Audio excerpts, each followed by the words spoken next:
सुग्रीव बाली दोनों ब्रह्मा के औरस अर्थात वरदान द्वारा प्राप्त पुत्र हैं और ब्रह्मा जी की कृपा बाली पर सदैव बनी रहती है। जब बाली को ब्रह्मा जी से ये वरदान प्राप्त हुआ कि जो भी उससे युद्ध करने उसके सामने आएगा उसकी आधी ताकत बाली के शरीर में चली जाएगी और इससे बाली हर युद्ध में अजेय रहेगा। बाली को अपने बल पर बड़ा घमंड था। उसका घमंड तब और भी बढ़ गया जब उसने करीब करीब तीनों लोकों पर विजय पाए हुए रावण से युद्ध किया और रावण को अपनी पूंछ से बांधकर 6 महीने तक पूरी दुनिया घूमा। रावण जैसे योद्धा को इस प्रकार हराकर बाली के घमंड की कोई सीमा न रही। अब वह अपने आप को संसार का सबसे बड़ा योद्धा समझने लगा था और यही उसकी सबसे बड़ी भूल हुई। अपनी ताकत के मद में चूर एक दिन एक जंगल में पेड़ पौधों को तिनके के समान उखाड़ कर फेंक रहा था। हरे भरे वृक्षों का तहस नहस कर दे रहा था। अमृत समान जल के सरोवर को मिट्टी से मिलाकर कीचड़ कर दे रहा था। एक तरह से अपनी ताकत के नशे में बाली पूरे जंगल को उजाड़ कर रख देना चाहता था और बार बार अपने आप से युद्ध करने की चेतावनी दे रहा था। है कोई जो बाली से युद्ध करने की हिम्मत रखता हो? है कोई जो अपनी माँ का दूध पिया हो जो बाली से युद्ध करके बाली को हरा दे? इस तरह की गर्जना करते हुए बाली उस जंगल को तहस नहस कर रहा था। संयोगवश उसी जंगल के बीच में हनुमान जी राम नाम का जाप करते हुए तपस्या में बैठे थे। बाली की इस हरकत से हनुमान जी को राम नाम का जप करने में विघ्न लगा और हनुमान जी बाली के सामने जाकर बोले, हे वीरों के वीर, हे ब्रह्म अंश, हे राजकुमार बाली। तब बाली किष्किंधा के युवराज थे। क्यों इस शांत जंगल को अपने बल की बलि दे रहे हो? हरे भरे पेड़ों को उखाड़ कर फेंक रहे हो, फलों से लदे वृक्षों को मसल दे रहे हो, अमृत समान सरोवर को दूषित मलिन मिट्टी से मिलाकर उन्हें नष्ट कर रहे हो। इससे तुम्हें क्या मिलेगा? तुम्हारे औरस पिता ब्रह्मा के वरदान स्वरूप कोई तुम्हें युद्ध में नहीं हरा सकता, क्योंकि जो कोई तुमसे युद्ध करने आएगा उसकी आधी शक्ति तुम में समाहित हो जाएगी। इसलिए हे कपि राजकुमार, अपने बल के घमंड को शांत कर और राम नाम का जप कर। इससे तेरे मन में अपने बल का भान नहीं होगा और राम नाम का जाप करने से यह लोक और परलोक दोनों ही सुधर जाएंगे। इतना सुनते ही बाली अपने बल के मद में चूर हनुमान जी से बोला, ए तुच्छ वानर, तू हमें शिक्षा दे रहा है? राजकुमार बाली को, जिसने विश्व के सभी योद्धाओं को धूल चटाई है और जिसके एक हुंकार से बड़ा पर्वत भी खंड खंड हो जाता है। जा तुच्छ वानर, जा और तू ही भक्ति कर अपने राम की। और जिस राम की तू बात कर रहा है वह है कौन? केवल तू ही जानता है। राम के बारे में मैंने तो आज तक किसी के मुंह इससे यह नाम नहीं सुना और तू मुझे राम नाम जपने की शिक्षा दे रहा है। हनुमान जी ने कहा, प्रभु श्री राम तीनों लोकों के स्वामी हैं, उनकी महिमा अपरंपार है। यह वह सागर है जिसकी एक बूंद भी जिसे मिले वह भव सागर को पार कर जाए। बाली बोला, इतना ही महान है राम तो बुला जरा, मैं भी तो देखूं कितना बल है उसकी भुजाओं में। बाली को भगवान राम के विरुद्ध ऐसे कटु वचन हनुमान जी को क्रोध दिलाने के लिए पर्याप्त थे। हनुमान जी ने कहा, ए बल के मद में चूर बाली, तू क्या प्रभु राम को युद्ध में हराएगा? उसके पहले इस तुच्छ सेवक को युद्ध में हरा कर तो दिखा। बाली बोला, ठीक है, कल के कल नगर के बीचों बीच तेरा और मेरा युद्ध होगा। हनुमान जी ने बाली की बात मान ली। बाली ने नगर में जाकर घोषणा करवा दी कि कल नगर के बीच हनुमान और बाली का युद्ध होगा। अगले दिन तय समय पर जब हनुमान जी बाली से युद्ध करने अपने घर से निकलने वाले थे, तभी उनके सामने ब्रह्मा जी प्रकट हुए।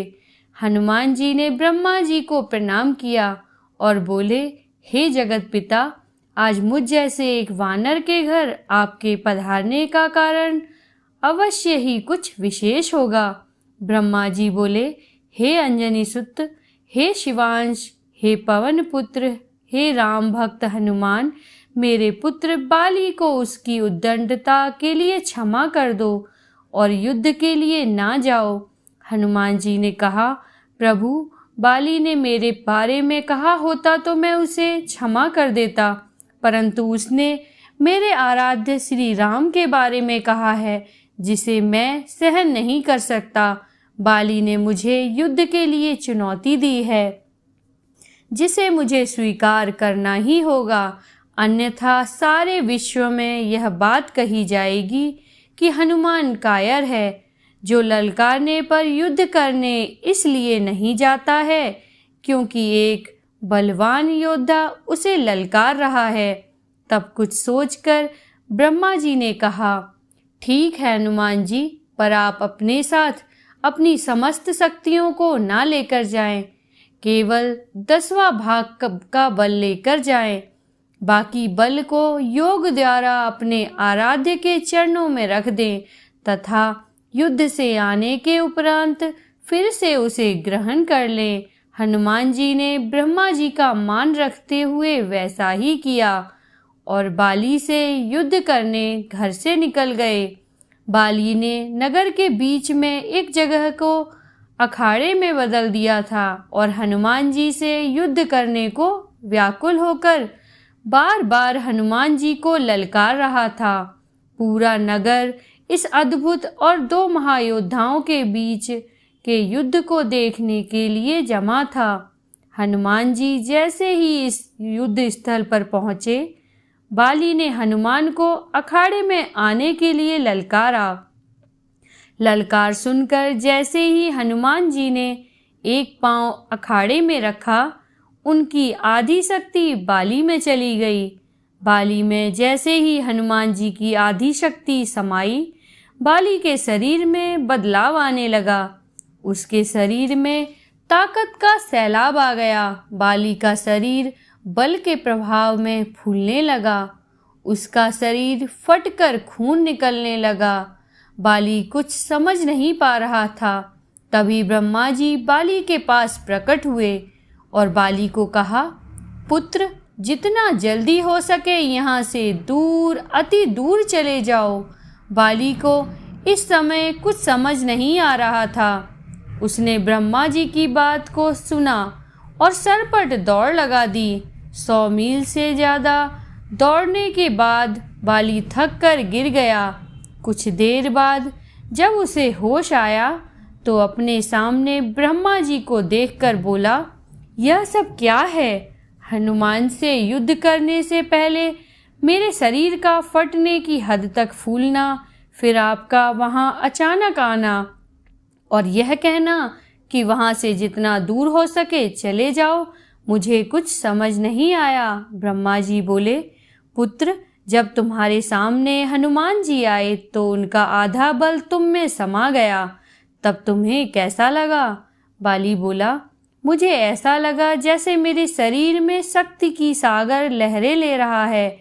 ऐसा लगा जैसे समस्त संसार में मेरे तेज का कोई सामना नहीं कर सकता, पर साथ ही ऐसा लग रहा था जैसे मेरा शरीर अभी फट पड़ेगा। ब्रह्मा जी बोले, हे बाली, मैंने हनुमान जी को उनके बल का केवल 10वां भाग ही लेकर तुमसे युद्ध करने को कहा, पर तुम तो उनके 10वें भाग के आधे बल को भी नहीं संभाल सके।